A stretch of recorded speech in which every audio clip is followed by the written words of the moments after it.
Vamos a comenzar con la segunda parte de crecimiento y desarrollo. Esta segunda parte, pues, ya no son tanto términos como la primera parte que se analizó. Aquí vamos a ver cómo se va a evaluar según las diferentes etapas de vida y qué vamos a encontrar en cada una de estas etapas. Esto sí, hay que poner mucha atención en los hitos del desarrollo porque sí les suelen preguntar cosas del niño sano, como a qué edad comienza a caminar, como a qué edad aparecen los primeros dientes. Entonces, son puntos importantes que no debemos de ignorar para que ustedes pues los vayan analizando. Ahora, ¿qué vamos a evaluar en el recién nacido?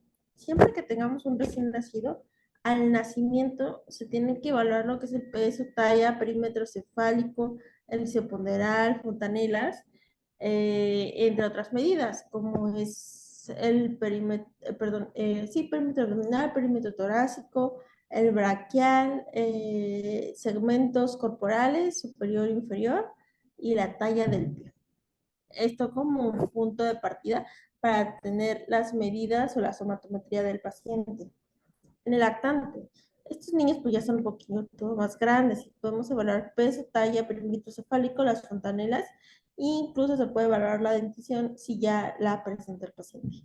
En un paciente preescolar, escolar y adolescente se puede evaluar el peso, la talla, el índice de masa corporal y la dentición. En la gráfica podemos ver cómo los niños al crecer presentan diferentes puntos para evaluar. Por ejemplo, el primer niño antes del año o al año están gateando, a los 2 años ya están en bipedestación y empiezan a caminar, a los 3 años empiezan a tomar cosas hacia la altura, aparte de que ya caminan, a los 4 años coordinan movimientos entre extremidades superiores e inferiores y hacia los 5 años pues al menos la parte de la movilización que es caminar y todo eso ya está mucho más coordinada y pueden correr.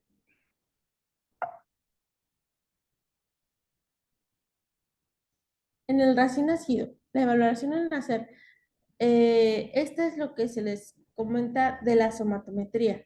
Hay que medir perímetro cefálico, perímetro torácico, perímetro abdominal, perímetro braquial, talla, segmento superior, segmento inferior y el pie. Todo esto porque nos ayuda a graficar al paciente.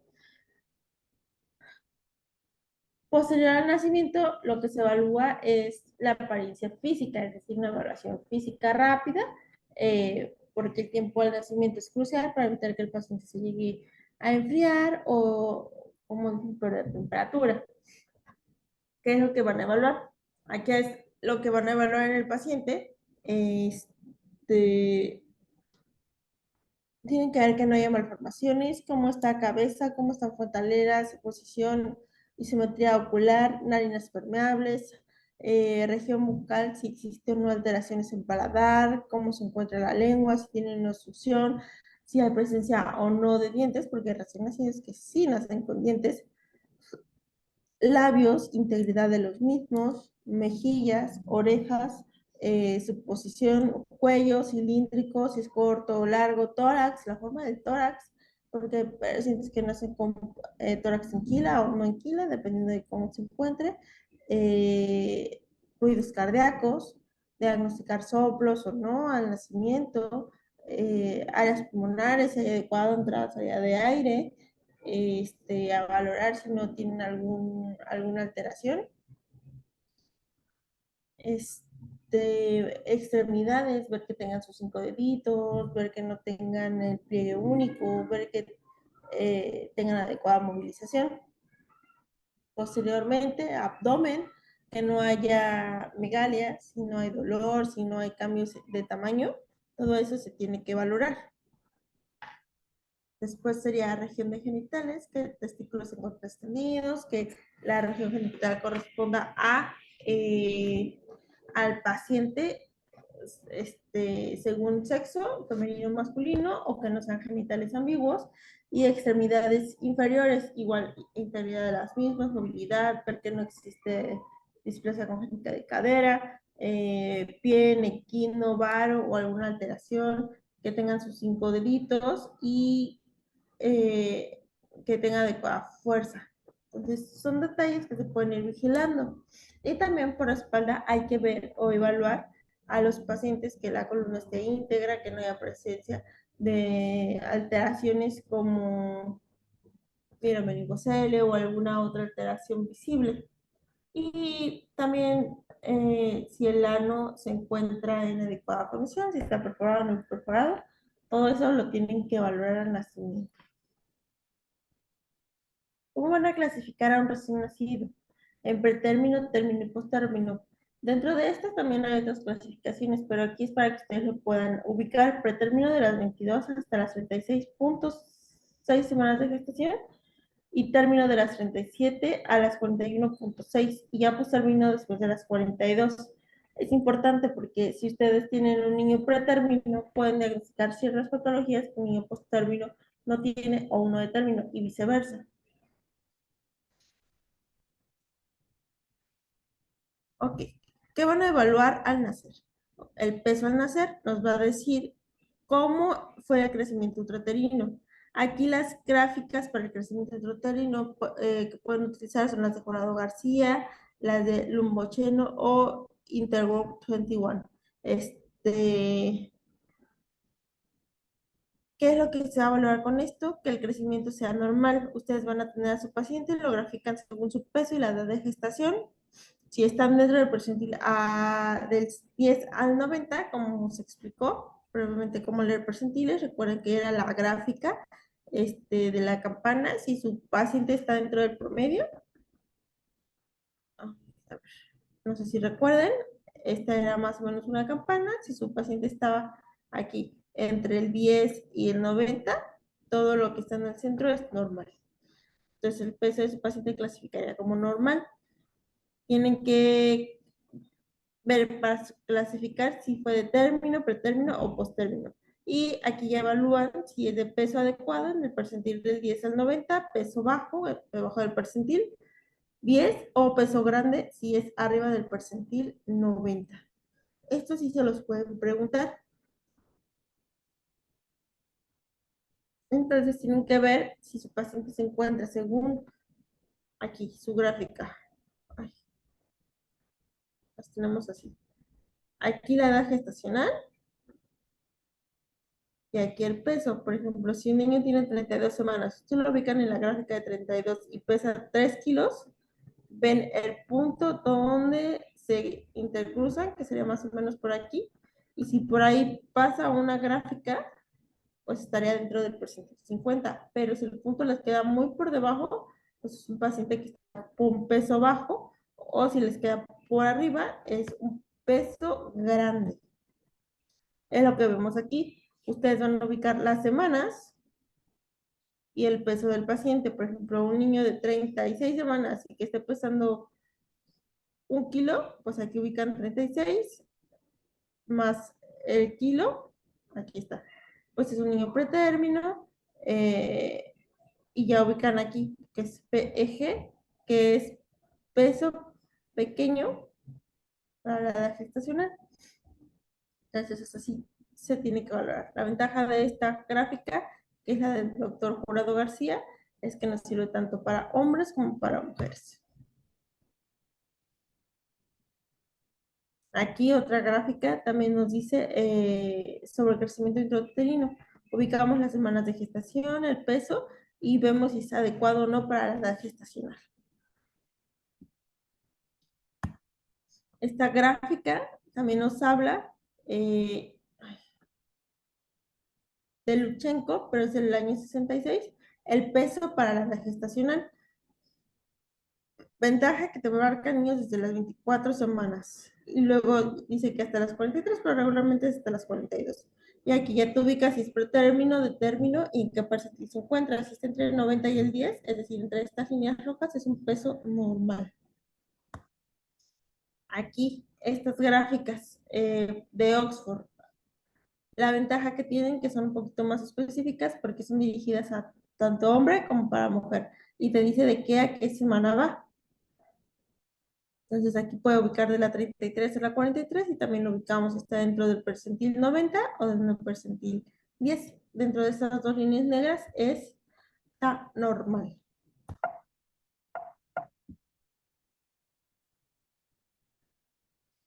Esta es lo mismo, pero solo que es para hombres. Y evaluación al nacer, vamos a evaluar la talla. Igual, entre 10 a 90 es normal. Y aquí está ya para la edad gestacional. La edad gestacional y en vez del peso, aquí son los centímetros que midió. Esta va de 33 a 43 semanas y está igual, solo que es para los hombres. Evaluación al nacer, vamos a evaluar el perímetro cefálico.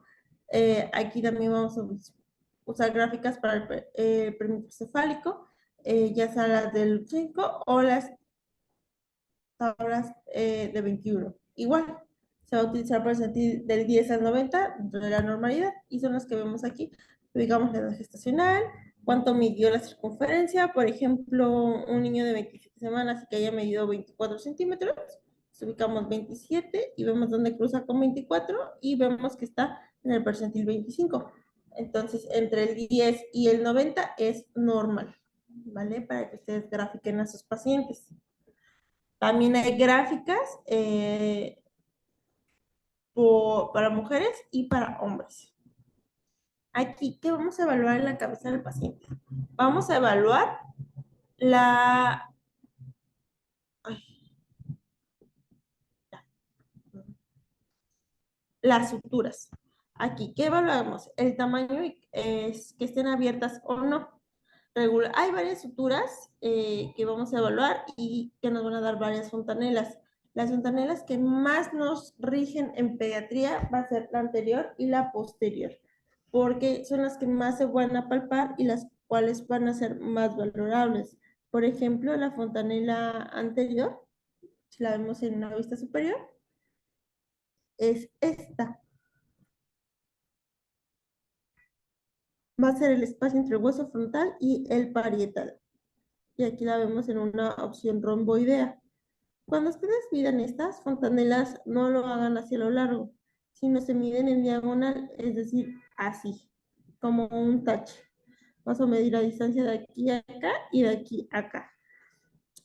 Si nosotros las sentimos elevadas o abombadas o deprimidas o hundidas, no es normal. Entonces hay que evaluar al paciente porque está teniendo estos cambios en las fontanelas. Y la otra es la fontanela posterior que se va a dar entre el hueso occipital y los huesos parietales, es la que vemos aquí. Igual tenemos que ver que no se encuentre hundida o que no se encuentre abombada. Un hundimiento nos puede hablar de deshidratación, como un abombamiento nos puede hablar de un sangrado.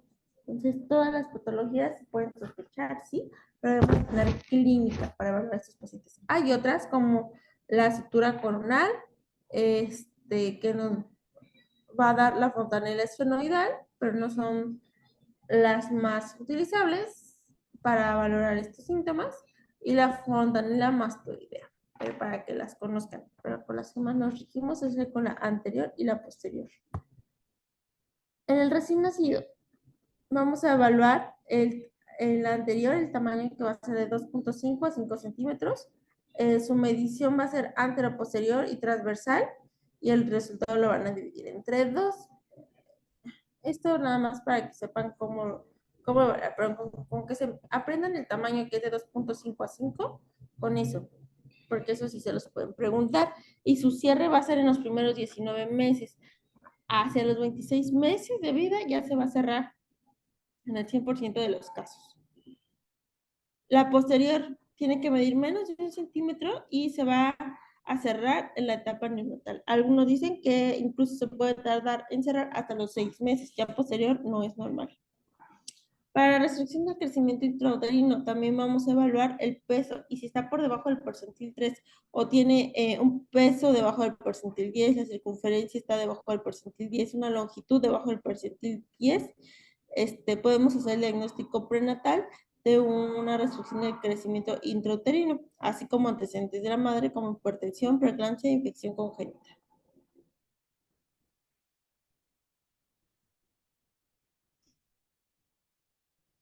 ¿Cómo van a clasificar el diagnóstico después de decir que el paciente tiene una restricción del crecimiento intrauterino, van a calcular el índice ponderal, que es el peso al nacer por 100, entre la talla a la tercera. Bueno, al cubo algunos lo comentan, o sea, 3 veces la talla. Y si está por debajo de un percentil del 10, entonces el crecimiento es asimétrico, y si está por arriba del 10, el crecimiento es simétrico. Aquí, como lo vemos, ya lo calcularon, su índice ponderal, lo van a clasificar y van a ver, lo van a graficar y van a ver si está dentro del percentil 90 o hasta el 3, y vamos a ver si fue simétrico o asimétrico. Esto no creo que se los pregunten, pero pues no está de más de que sepan que existe.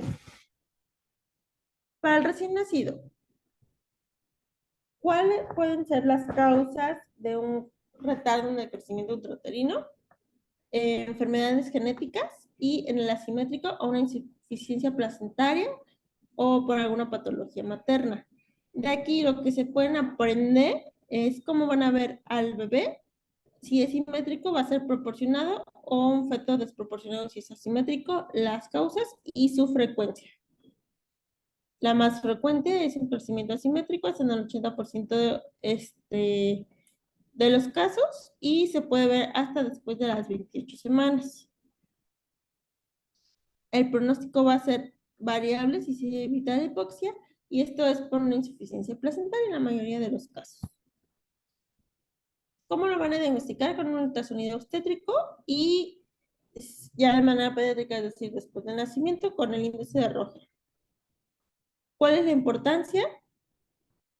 Porque si ustedes diagnostican una restricción, pueden sospechar de que el paciente puede cursar con asfixia perinatal al nacimiento, aspiración por meconio, hipoglucemia o hipocalcemia, hipotermia, hipolicitemia, policitemia, trastornos de la coagulación, hemorragia pulmonar cerebral, disminución en los depósitos de grasa y glicógeno, mayor frecuencia de anomalías genéticas y riesgo de muerte súbita del lactante. Entonces, si se dan cuenta, son muchas patologías que nosotros podemos sospechar y prevenir en cuestión de la reanimación neonatal. Si nosotros tenemos, por ejemplo, un niño que tal vez pueda tener aspiración del meconio, pues podemos asegurar que tenemos el aspirador cercano. Entonces, todo esto son datos que ustedes deben de considerar y ver si el paciente lo llega a presentar o no.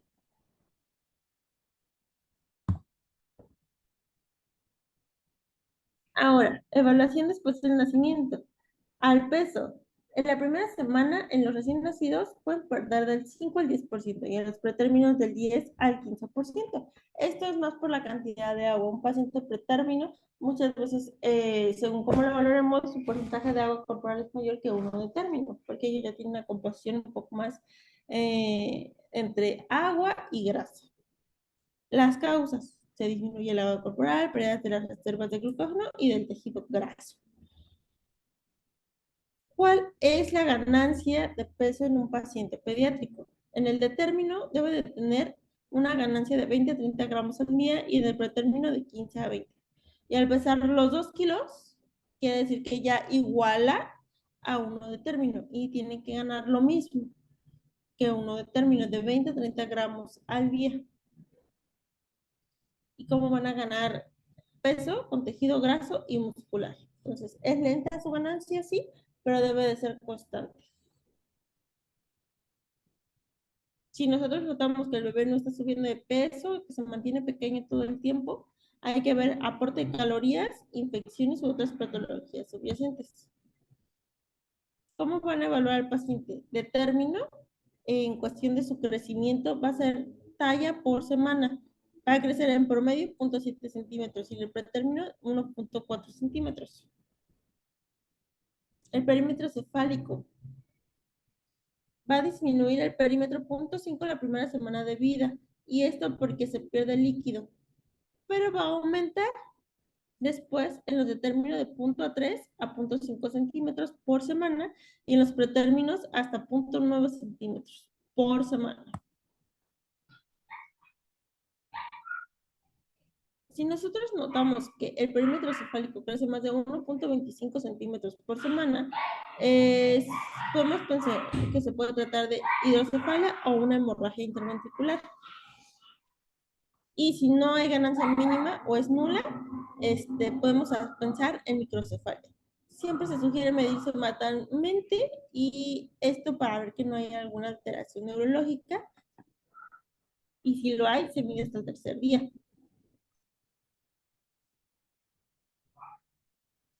Si tenemos un paciente pretérmino, también se tiene que evaluar el peso, talla y perímetro cefálico, pero se evalúan con otras gráficas, las de Fenton o Intergram. Las que más se utilizan en México son Fenton para evaluar a pacientes pretérmino. Igual, se evalúan los percentiles, de 10 al 90 es algo normal, y la utilidad de Fenton es que la pueden evaluar los pacientes hasta las 50 semanas corregidas, y las de interval es un poco más el tiempo en las que se pueden utilizar porque es hasta las 64 semanas corregidas.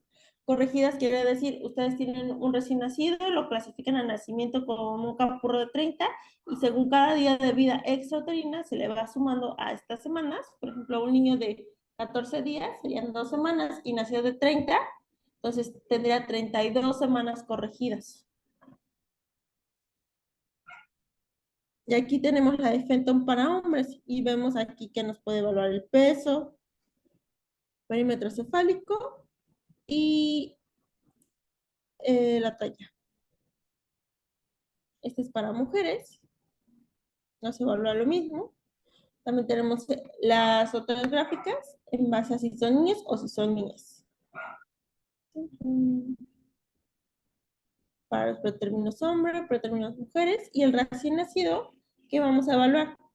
Las fontanelas, la anterior y la posterior, lo que ya comentamos.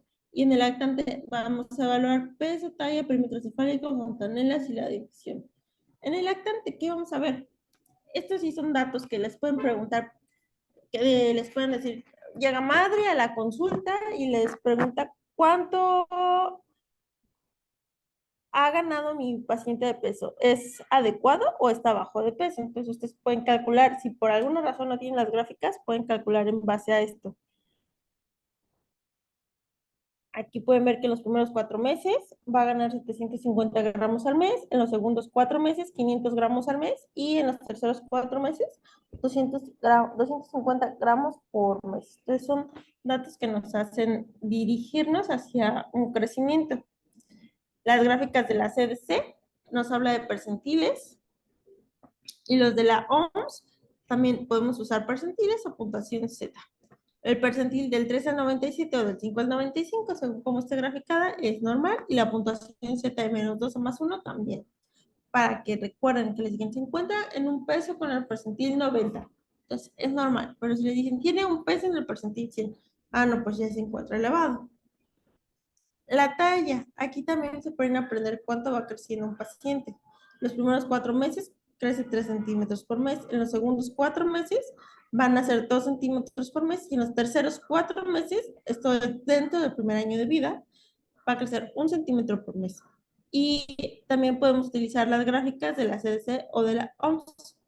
Y va a ser normal del percentil 3 al 97 o del 5 al 95 y de la puntuación Z de menos 2 a más 1. Perímetro cefálico. Vamos a utilizar las gráficas de la CDC o de la OMS. Realmente en México se utilizan más las de la OMS y esto se suele graficar hasta los 5 años de vida, que es lo que nos da la gráfica de la OMS. Igual, normal va a ser del percentil 13 al 97 o del 5 al 95.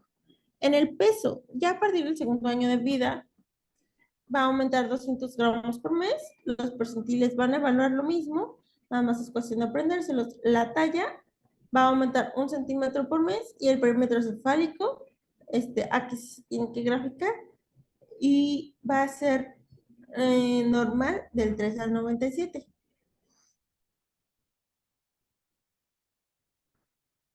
Aquí vemos las gráficas de la CDC. Ventaja que nos va a hablar del nacimiento hasta los 36 meses, al menos estas. Y aquí tenemos ya para graficar la estatura con la edad y la edad al nacimiento con el peso. Y hay gráficas de mujeres y de hombres. Aquí para el perímetro cefálico según la edad y el peso sobre la talla. En un lactante, que vamos a evaluar en el primer y segundo año de vida, las fontanelas, la dentición, que esto puede ser transitorio y va a iniciar de los 6 a los 8 meses. Y los primeros dientes que van a aparecer, esto sí lo preguntan, son los incisivos centrales inferiores, que puede aparecer de los 6 a los 8 meses, para que se lo graben. Aquí viene en esta gráfica,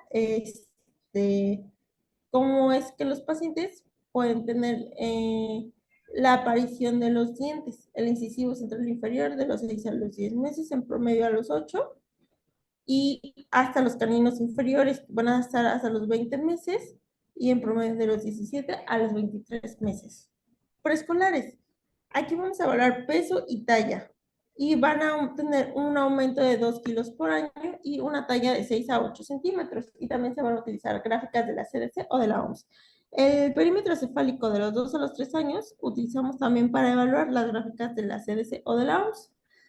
Ya se puede evaluar en un preescolar el índice de masa corporal, pero una vez calculado el índice de masa corporal, no es como que vayamos y lo veamos en una tabla. También lo recomendable va a ser percentilar, ya sea con gráficas de la CDC o de la OMS. Y la dentición, tenemos que evaluar hacia los 30 meses, que ya esté completa con un promedio de 20 piezas.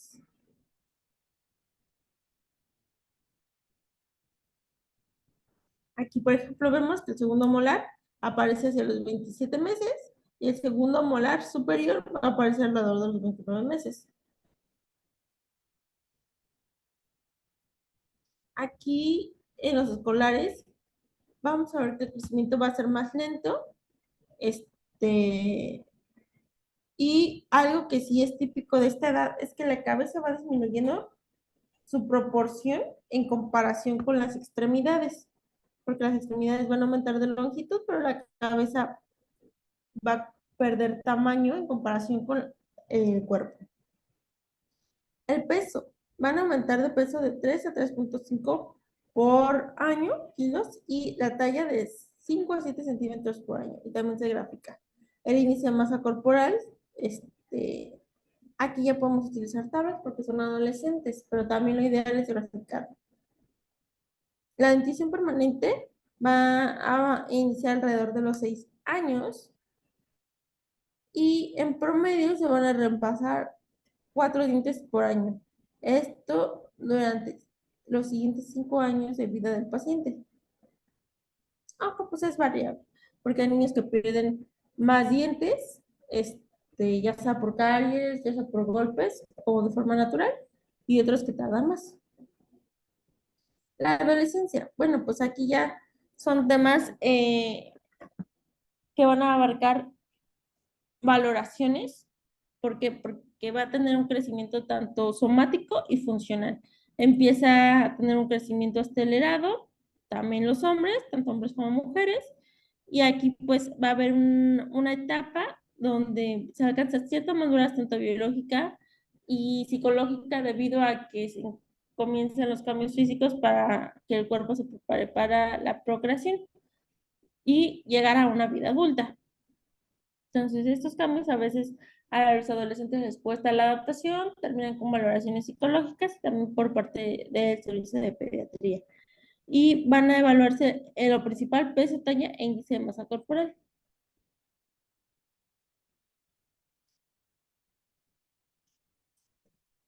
Ok, en la mujer vamos a ver que el crecimiento va a comenzar alrededor de los 2 años, perdón, va a comenzar 2 años antes que en los hombres. El primer año las mujeres crecen 6 centímetros, en el segundo 8 centímetros y en el tercero aproximadamente 6 centímetros. Y después de la menarca el crecimiento va a disminuir. Va a iniciar el primer año, después de alrededor de 4 centímetros y el segundo año 2 centímetros. Aquí va a haber cierre de los cartílagos de crecimiento y se va a acelerar cuando los ciclos menstruales sean más regulares.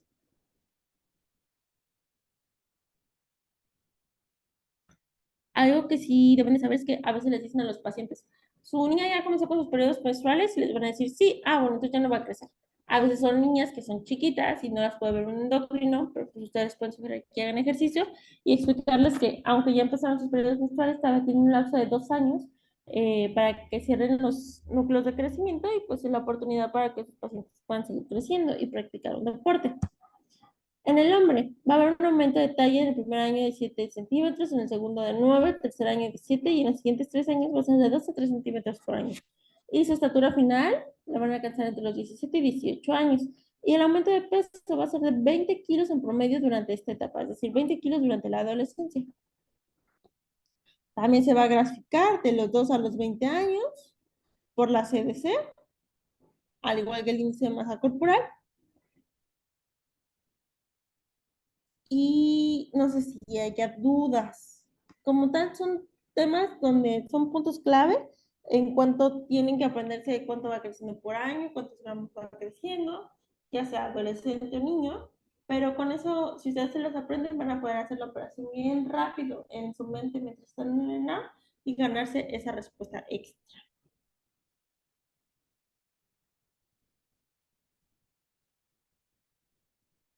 Entonces, con que se aprendan, eso es muy puntual y con eso no se va a necesitar más. Entonces, los vería mañana, si no hay dudas ahorita, y continuaríamos ahora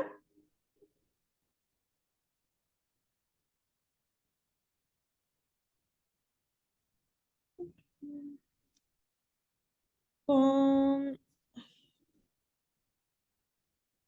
síndrome de aspiración meconiana.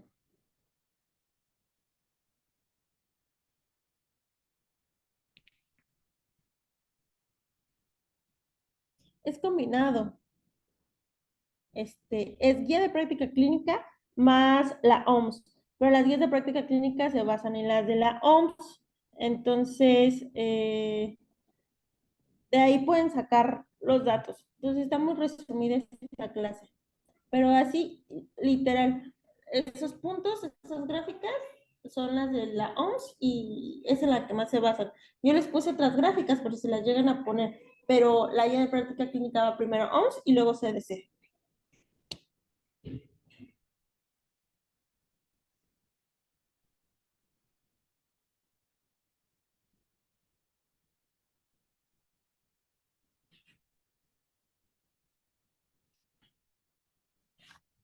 Vale, entonces los veo mañana si no hay más dudas.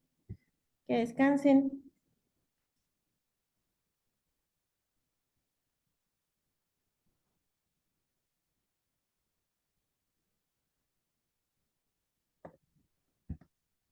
Los veo a las 9 para no hacerlos esperar tanto.